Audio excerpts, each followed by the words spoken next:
Eve's secret daughter burns down the ark. Noah refuses to let his wife onto the ark, so she blows fire onto it, burning it to the ground. Who is Noah's wife, and why wouldn't he want her to be on the ark? The answers are in a banned book called The Reality of the Rulers, and its purpose is to warn its readers of a dangerous secret. What is this secret? It's that the angels are actually evil beings called archons, and they are here to trap us on earth, because the earth is really hell. This book was considered heretical and banned from the Bible. Why didn't the church want us to know about this? And what does this all have to do with Noah? All will be revealed in this video. I am Shauna the artist, and I condense large and complicated topics into short and engaging videos so that you can learn something new in a matter of minutes. You are going to make sure that you hit the subscribe button now and like this video so that this information can spread like fire and we can continue to have meaningful conversations together. The Reality of the Rulers is also known as the Hypostasis of the Archons. It is a banned book by a group of ancient Christians called Gnostics. The Gnostics believed that the rest of the world had been tricked by what would eventually become mainstream Christianity. They thought that Christianity was a lie perpetuated by the rulers of this world to keep the souls of humanity imprisoned on earth, which is actually hell. Fortunately, there is an escape, and we're going to find out how in this video. The Gnostics believed that what the Bible calls angels are actually cosmic prison guards called archons or rulers. So, if angels are actually demons, then who is God? They believed that God was the chief ruler, aka Satan himself. Christianity teaches that there is only one God, but why does the Bible suggest otherwise? In Exodus, it says, "Pay attention to all that I have said to you, and make no mention of the names of other gods, nor let it be heard on your lips. And do not worship any other god, for the Lord, whose name is jealous, is a jealous God." So why does God say that there are no other gods, but continuously reference them? And why is he so extremely jealous? According to the Gnostics, the answer is simple. This is not the true God. He is an imposter named Yaldabaoth, and the true God is you. If you want to know more about this in detail, watch my video titled Christianity We Haven't Tried Yet. I'll link it in this video and in the description. Here is the information in a nutshell. The God of the Bible imprisoned you, the real God, in an extremely limiting human body. He wiped your memory, he split you into two separate parts, the masculine and the feminine, and finally, he trapped you here on Earth, which is really a prison planet, where we are used as part of his sick agenda to enslave humanity. The Reality of the Rulers says, "Out of conceit and lack of gnosis, he declared with power, 'I am the only God. There is no other God but me.' By saying this, he sinned against the fullness. When his words reached the incorruptible realm, a voice rang out of it and said, 'You are wrong, Samael.' Samael's thoughts too were blind. He expressed his power through blasphemy. Wisdom guided him down to chaos and the abyss. So, who are these other gods that Yaldabaoth refuses to let us acknowledge? They are all us. The Gnostics believed that we existed in unity in a perfect world of light and goodness called the Pleroma. You are a divine being that has the ability to express itself in an immeasurable amount of ways. Yaldabaoth was also a part of that perfect world, but when he selfishly proclaims himself to be the only God, his ignorance causes him to fall into the abyss. In his rage, Yaldabaoth emanated imperfect beings called archons, who are the rulers of this imperfect universe. These beings are mistakenly held as angels in what would become the canonical Bible. So far we have learned that we are God and we are trapped in hell, and it gets worse. We can't even escape in death.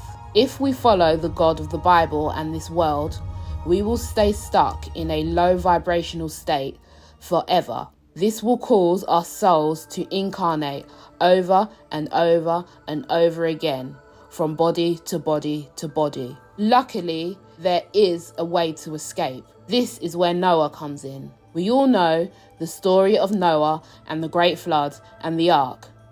But according to the Gnostics, Noah was just as evil as Yaldabaoth. In the biblical story, God wiped out every being on earth, including innocent children, because of their sinful ways. But he decided to save Noah and his family because they were obedient. The Gnostics believed that this was an inversion of the truth. They believed that at the time, the overwhelming majority of humanity was starting to awaken. They became too self-aware, and they started to realize the truth, that God was evil, and they stopped worshipping him.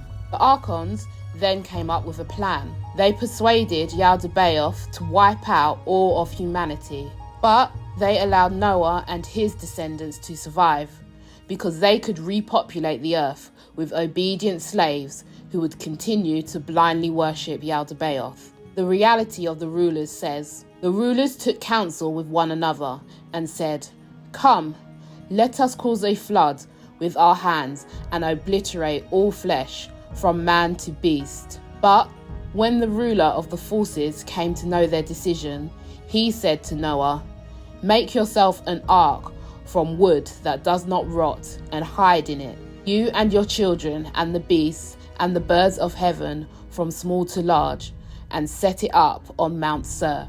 Now this is where Noah's wife comes in. We have Noah, who is associated with water and is a slave to Yaldabaoth.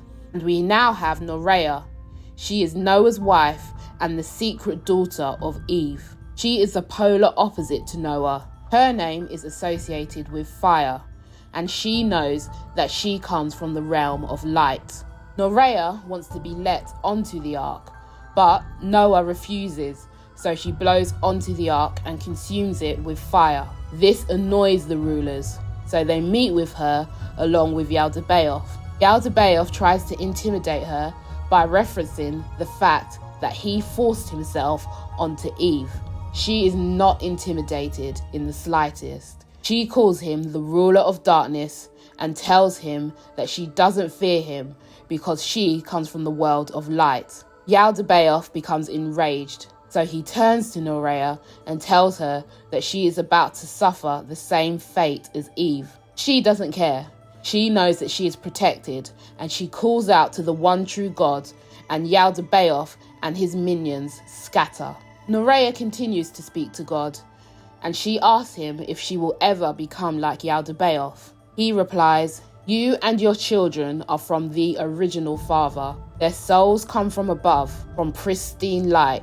Because of the spirit of truth within them, the rulers cannot come near them. But your descendants will remain hidden for now. After 3 ages, they will reveal who they truly are and liberate others from the chains of the rulers' errors." Now, what does this all mean? Why does it say that after 3 ages, they will reveal who they are?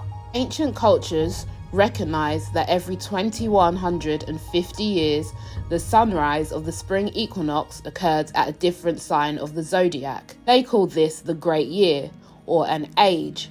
The canon reflects a symbolic movement through 3 ages and foreshadows a 4th. In Exodus 31:18, Moses, who represents the age of Aries, shatters the tablets of the 10 Commandments and instructs his people to kill each other after realizing that they are worshipping a golden bull calf. This is symbolic of the previous age of Taurus. Upon every new age, everyone must shed the old age. Jesus then brings in the 3rd age, the age of Pisces. The energy of Pisces brought to life the notions of forgiveness, empathy, innocence, love, and devotion.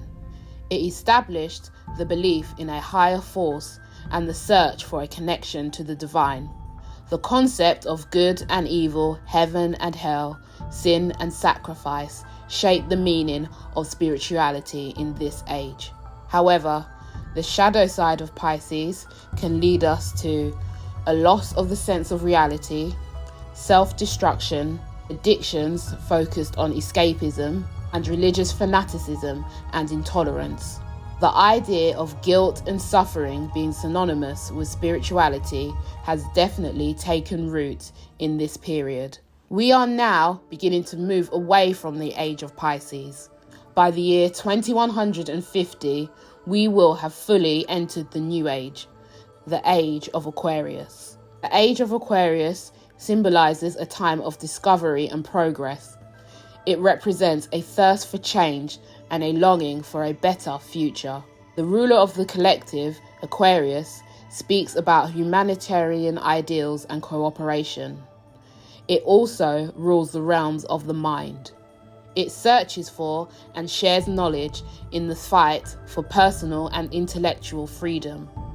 The Gnostics referred to this as Gnosis, and it has been waiting for us for over 2,000 years.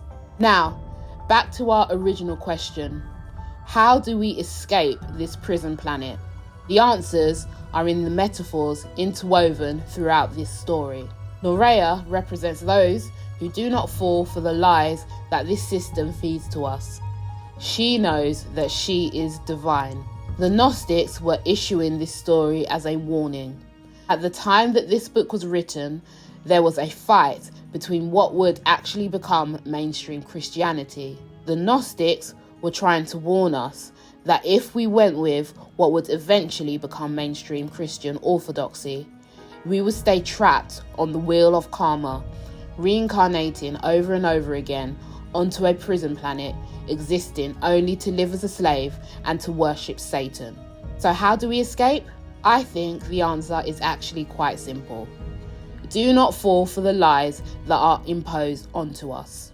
Realize that you are a divine expression of God, full stop. You have infinite potential and you do not need to give up any of your power to anybody. But that's just what I think. I'm more interested in what you all have to say. Do you think that Earth is hell? Does humanity have the ability to save itself, or are we headed for disaster? Let me know what you know and we'll chat. For those who have subscribed, liked or commented on any of my videos, thank you so much. I read every comment and you have no idea how much I appreciate all of the love, support and feedback. Follow me on my other socials linked in the description and I will see all of you next time. Thank you, my friends.